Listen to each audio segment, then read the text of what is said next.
ગાંઠિયાનું શાક આમ તો ઘણી બધી અલગ અલગ રીતે બનતી હોય છે. એમાંય લાઈવ ગાંઠિયાનું નામ સાંભળીને તો મોઢામાં પાણી આવી જતું હોય છે. તો આજે આપણે ઝારા કે સંચાની ઝંઝટ કર્યા વગર ઘરમાં રહેલી સામગ્રીનો ઉપયોગ કરી ટેસ્ટી લાઈવ ગાંઠિયાનું શાક બનાવીશું.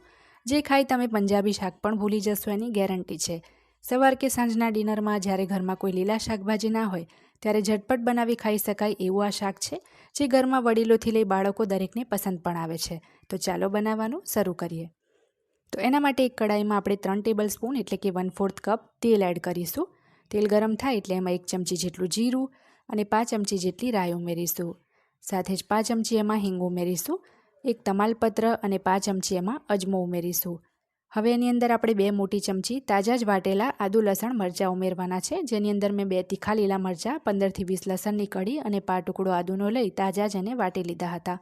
આદુ લસણ મરચાં સંતળાય એટલે એમાં 200 ગ્રામ એટલે કે 3 મીડિયમ સાઇઝની ડુંગળી, જેને મેં ચોપરમાં ચોપ કરી હતી, એ ઉમેરીશું અને સરસ મિક્સ કરી જ્યાં સુધી આપણી ડુંગળી લાલ કલરની ના થાય ત્યાં સુધી 5 થી 6 મિનિટ એને આપણે સંતળાવા દઈશું.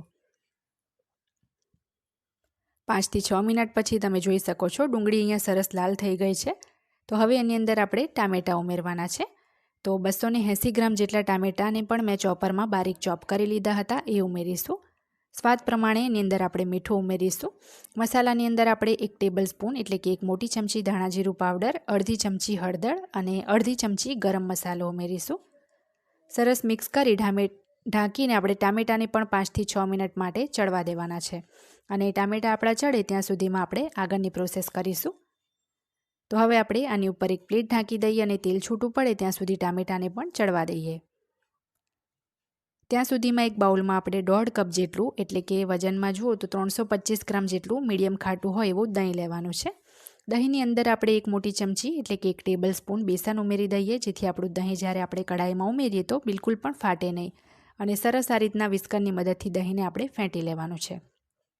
દહીં ફેંટાઈ જાય પછી એમાં આપણે દહીંવાળા કપથી જ માપીને 1 કપ જેટલું પાણી ઉમેરીશું. હજી પણ છાશ થોડી જાડી લાગે છે એટલે 1 કપ પાણી આપણે બીજું ઉમેરીશું. હવે આ મિશ્રણ આપણું અહીંયા એકદમ બરાબર છે. 1.5 કપ દહીંમાં 2 કપ આપણે પાણી ઉમેર્યું છે. હવે એક બીજા બાઉલની અંદર ગાંઠિયા માટે આપણે 1.25 કપ જેટલો બેસન લેવાનો છે. 1 કપ અને એની ઉપર 1/4 કપ મેં બેસન લીધો છે. ત્યાર પછી એમાં 1 ચમચી તીખું લાલ મરચું, થોડું બેસનના ભાગનું મીઠું અને 2 ચપટી જેટલો અજમો ઉમેરીશું. 5 ચમચી જેટલી એમાં આપણે હળદર ઉમેરી દઈએ. અને હવે સરસ મિક્સ કરી આપણે થોડું થોડું કરી પાણી ઉમેરીશું અને થોડો ઢીલો એવો લોટ બાંધીશું.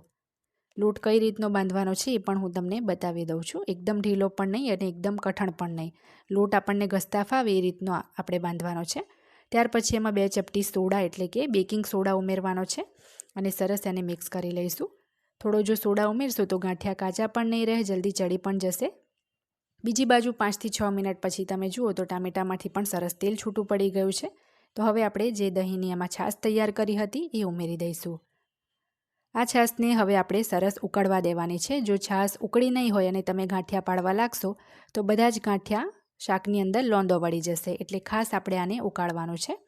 તો થોડું પાણી મને ઓછું જણાવ્યું એટલે 1/2 કપ પાણી મેં એમાં એક્સ્ટ્રા ઉમેર્યું છે. એકાદ ઉભરો આમાં આ રીતનું આવું થાય એટલે આપણે એમાં એકવાર સરસ ચમચાથી હલાવીને પ્રોપર હવે એને ઉકળવા દઈશું. તો હવે તમે જોઈ શકો છો 2 થી 3 જ મિનિટમાં સરસ છાશ આપણી ઉકળવા લાગી છે. તો દરેકના ઘરમાં જે કાંકડી, ગાજર છીણવાની જે છીણી આવે આ રીતની એ તો હોય જ છે.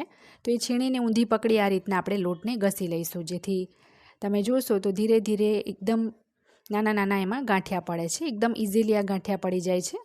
જારો કે સંચો હોય તો એ રીતના પણ પાડી શકાય, નહીં તો આ છીણી તો એકદમ કોમન છે, દરેકના ઘરે હોય જ છે. તો આ જ રીતના બધા જ લોટમાંથી આપણે ગાંઠિયા ઘસી લેવાના છે. થોડા ગાંઠિયા પડાઈ જાય એટલે આપણે એને એકવાર ચમચાથી હલાવી લઈશું, નહીં તો પછી બધા જ ગાંઠિયા એકસાથે ભેગા થતા રહેશે અને પછી એ છૂટા નહીં પડે. તો આ રીતના થોડા ગાંઠિયા પડાય એટલે આ રીતના ચમચાથી એને છૂટા કરી બાકીનો જે લોટ છે એમાંથી પણ સેમ આ જ રીતના ઘસીને આપણે બાકીના ગાંઠિયા પાડી લઈશું. ખાસ તમારે ગાંઠિયા પાડો ત્યારે જે ગ્રેવી છે ઉકળતી હોય, ગેસ એકદમ મીડિયમ હોય એનું ખાસ ધ્યાન રાખવું. બિલકુલ પણ ગ્રેવી ઠંડી ના હોવી જોઈએ. તો બધા જ લોટના મેં ગાંઠિયા અહીંયા પાડી લીધા છે. હવે આ ગાંઠિયા કાચા છે તો એને ઢાંકીને 4 થી 5 મિનિટ આપણે ઢાંકીને ચડવા દઈશું. 5 જ મિનિટમાં એ ચડી જશે. તો 4 થી 5 મિનિટ પછી આપણું અહીંયા લાઈવ ગાંઠિયાનું શાક તૈયાર થઈ ગયું છે. સરસ તમે જો ગાંઠિયા પણ આપણા ચડી ગયા છે. તો હવે આપણે છેલ્લે એની અંદર શેકેલી કસૂરી મેથી ઉમેરીશું. એક નાનું પેનની અંદર 1 મોટી ચમચી કસૂરી મેથીને ધીમા તાપે શેકીને હાથથી ક્રશ કરીને ઉમેરી છે. થોડા લીલા ધાણા અને 1 ચમચી આપણે એમાં ગોળ ઉમેરવાનો છે.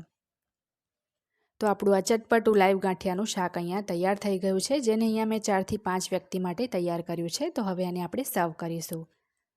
ઘણીવાર એવું બનતું હોય છે કે ઘરમાં કોઈ જ લીલા શાકભાજી નથી હોતા, તો ગરમા ગરમ આ શાકને તમે રોટલી કે ભાખરી સાથે ઝટપટ બનાવીને ખાઈ શકો છો. તો આજની આ લાઈવ ગાંઠિયાના શાકની રેસીપી જો તમને ગમી હોય તો મારી ચેનલ રસોઈની રમઝટને સબસ્ક્રાઈબ કરી પાસે રહેલા બેલ બટનને દબાવવાનું ના ભૂલતા, જેથી દરેક નવા વિડીયોની નોટિફિકેશન તરત જ તમને મળે.